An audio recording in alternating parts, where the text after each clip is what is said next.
ஐயா துணை அகிலம் கல்வி சாலை ஆராய்ச்சி நிறுவனத்தில் இணைந்திருக்கின்ற அனைத்து அன்பிள்ளங்களையும் அன்போடு வரவேற்று நாம் இன்றைய வகுப்பு வாழ்வியல் வகுப்பு. அகிலத்திரட்டு ஆகமும் நமக்கு என்ன வாழ்வியலை போதித்திருக்கின்றது என்பதை நாம் பார்க்க இருக்கின்றோம். அந்த வகையில் நம்முடைய கர்ம வினைகளை தீர்ப்பதற்குரிய கற்பக மூலியாக ஐயா எதை சொல்லியிருக்கின்றார் என்பதை நாம் இந்த பாடப்பகுதியில் பார்க்க இருக்கின்றோம். அதாவது ஐயா வைகுண்டமாக அவதாரம் எடுத்து தர்ம வைத்தியமாய், அதாவது உடல் நோய்களை போக்குவதற்கு தண்ணீர் மண்ணாலும், இந்த பிரபஞ்ச சக்திகளால் பஞ்சபூத சக்திகளால் ஆக்கப்பட்டிருக்கின்ற இந்த உடலுக்குள் இருக்கக்கூடிய நோயை போக்குவதற்கு தண்ணீர் மண்ணாலும், கர்மவினை என்று சொல்லக்கூடிய அந்த கர்மவினையை போக்குவதற்கு தர்மத்தை ஐயா செய்வதற்கு சொன்னார்கள். எது தர்மம்? எது தர்மம் என்று சொன்னால் நன்மையை கடைபிடிக்க வேண்டும், தீமையை கைவிட வேண்டும். இதுதான் தர்மம், இதுதான் சனாதனம். ஒரு வாழ்க்கையில் நாம் எது நன்மை அதை தேர்ந்தெடுக்க வேண்டும், எது தீமை அதை விட்டுவிட வேண்டும். எந்த ஒரு சூழ்நிலையிலும் நாம் பிறருக்கு அணு அளவு கூட தீங்கு நினைக்கக்கூடாது.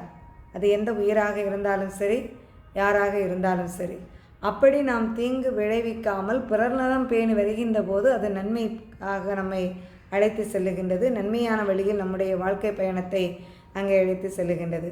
ஆனால் பிறருக்கு தீங்கு கொடுக்க வேண்டும், துன்பத்தை ஏற்படுத்த வேண்டும் என்ற எண்ணத்தோடு நான் எனது என்ற சுயநல போக்கோடு வாழுகின்ற போது பல அநியாய பாவங்கள் செய்ய தூண்டுகின்றது. அப்படி என்றால் நாம் இதிலிருந்து விடுபடுவதற்கு என்ன செய்ய வேண்டும்? இதற்கு முந்தைய செயல்பாடுகளின் மூலம் பல கர்மாக்கள், அந்த கர்மாக்கள் தான் இந்த பிறவி என்ற பிணியிலிருந்து விடுபட முடியாமல் நம்மை மீண்டும் மீண்டும் இந்த பிறவி சுழற்சிக்குள் தள்ளி கொண்டிருக்கின்றது. அப்படி என்றால் இந்த வைகுண்ட அவதாரத்தின் மூலம் ஐயா என்ன சொல்லுகின்றார்கள் என்றால், இந்த கர்மாவிலிருந்து நீ விடுபட வேண்டும். அப்படி என்றால் தர்மத்தை செய்ய வேண்டும். அந்த தர்மம் எது? பொய் பேசக்கூடாது, புறம் கூறக்கூடாது, பேராசை கொள்ளக்கூடாது, மோகம் கொள்ளக்கூடாது, பிறரை அழிக்க வேண்டும் என்ற வஞ்சக எண்ணங்கள் இருக்கக்கூடாது. தாழ கிடப்பாரை தற்காப்பதே தர்மம். இப்போ தாழ கிடப்பார் யார் என்பதை நாம் உணர்ந்து கொள்ள வேண்டும். இப்போது எந்த ஒரு நிலையிலாக இருந்தாலும் சரி, அதாவது அறிவிலாக இருக்கலாம், அல்லது இறை ஞானத்தில் இருக்கலாம், அல்லது இந்த உலக இன்பங்களில் இருக்கலாம். எதிலும் ஒருவர் அங்கே தாழ்ந்த நிலையில் இருக்கின்றார் என்றால் அவரை மேலான நிலைக்கு உயர்த்துவதற்கு பாடுபட வேண்டும்.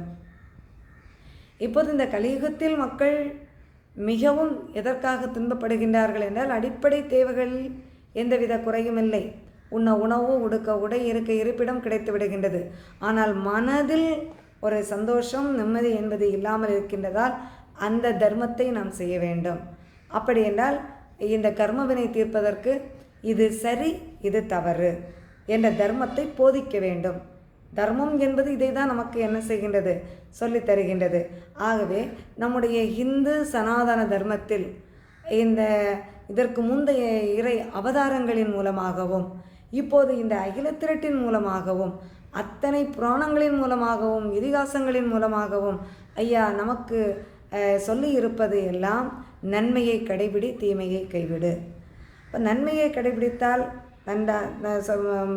தர்மீக வாழ்வும், தீமையை கடைபிடித்தால் நரகம் என்று இரண்டை நமக்கு ஐயா சொல்லி இருக்கின்றார்கள்.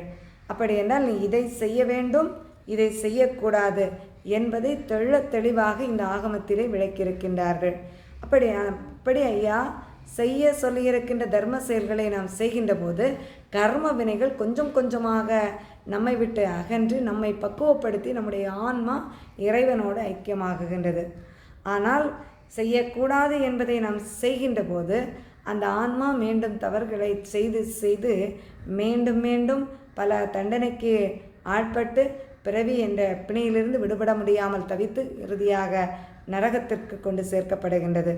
ஆகவே நம்முடைய ஆன்மா முக்தி பெற வேண்டும், நம்முடைய கர்மாக்கள் எல்லாம் அகற்றப்பட வேண்டும் என்றால் அதற்கு நாம் என்ன செய்ய வேண்டும்?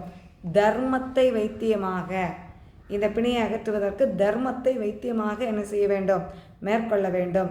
தர்மம் பெரிது தாங்கியிரு என் மகனே என்று சொன்ன அந்த அகிலவாசக நெறிப்படி வாழ்ந்து நாம் கர்மவினைகளெல்லாம் அகற்றப்பட்டு இந்த பரபிரம்மாவோடு ஐக்கியமாக வேண்டும் என்பதை அன்போடு வேண்டி ஐயாவின் பாதாரம் பணிந்து நம்முடைய கர்மாக்களை தொலைப்பதற்கு நாம் பாடுபட வேண்டும். ஐயா உண்டு.